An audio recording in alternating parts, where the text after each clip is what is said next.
We always knew as a family that one of our goals would be to go on a mission trip, all 5 of us.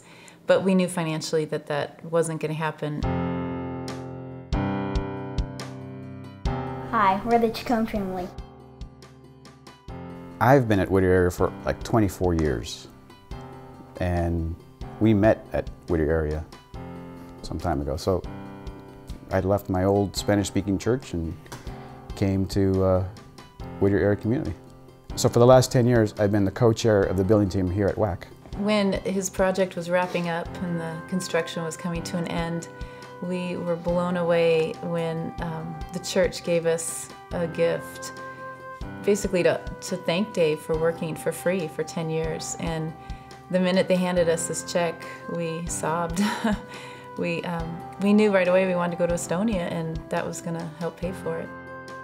Our Estonia connection probably started about 10 years ago when we met Margaret. She was living here getting a degree in cosmetology, and we just kind of adopted her into our family. She babysat the kids. She would hang out at the beach with us, and we loved her. And she's the one who told us that she was dating a boy named Kuldar. 2 years ago we met Kuldar at sports camp, kind of hung around him a little bit, and then I just got stuck to his hip. I was wanting to be like Kuldar. Those of you who know Kuldar, he's a pretty gregarious and fun-loving person, but when you get to know his heart, he has got a heart for kids and teenagers and his ministry. We talked about a couple of years ago, right after meeting Kuldar, that we would like to go do a sports camp. So in talking with Chad Miller's group and the missions group, English camp became an opportunity. When the board gave us this gift, we knew immediately that all 5 of us would get to go, and we were pretty excited. It was always been our goal to go as a family. So all of us to go and do this trip, again, not knowing what this trip really was just huge. English camp turned out to be much different than what I originally thought it was going to be. It turned out to be a very specific program and functions and settings to tell these kids about Christ's love. But they were fun activities and serious activities and small groups, and I'd do again in a heartbeat. At first we thought we were going to Estonia simply to teach them English and to teach them about Jesus. And one of the surprises was the fact that they got to see us as a functioning family, and we're astonished that we liked each other and got along and hugged each other. And we had no idea that that was going to be a big part of our ministry over there. What surprised the campers the most was the fact that I gave my dad a hug every day just for waking up. They were completely surprised. Like, they were questioning, like, why? Why do you get a hug for waking up? You didn't do anything yet. And it was like, well, it's just what we do. We show that we love each other. My entire small group didn't really connect with their dad. They didn't have a loving relationship, and it really opened up my eyes to what I actually have with my dad.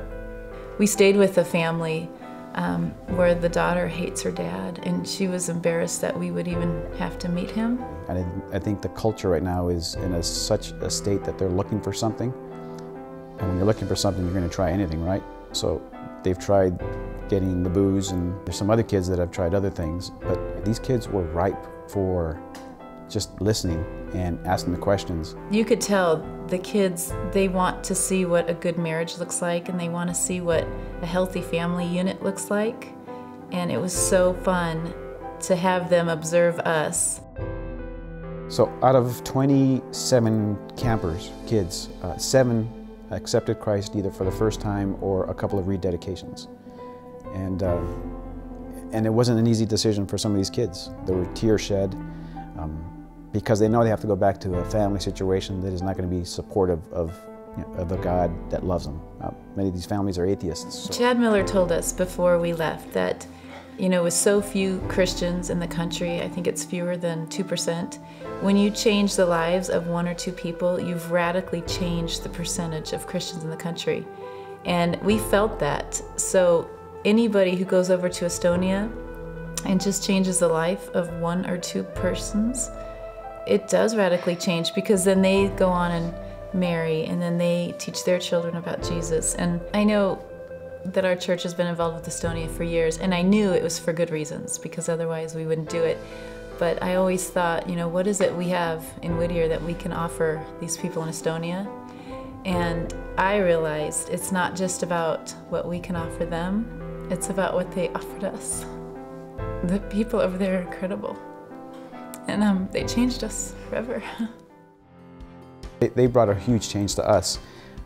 It made us slow down more and realize that we are a family with the crazy schedule that we all maintain. We really made a conscious effort after we came back to say, let's just slow down a bit and just get together again and just talk about our day. One of the things that we realized was, like, since they didn't have a family, that it, like, all connected us more as a family. Since then, I've done a lot more with my family. I'm spent a lot more nights at home. It affected me a lot because I can connect more with my family because I know that I have a family that is there for me, doesn't leave me. We are thankful for the opportunity that WAC has given us to go to Estonia. We love our church.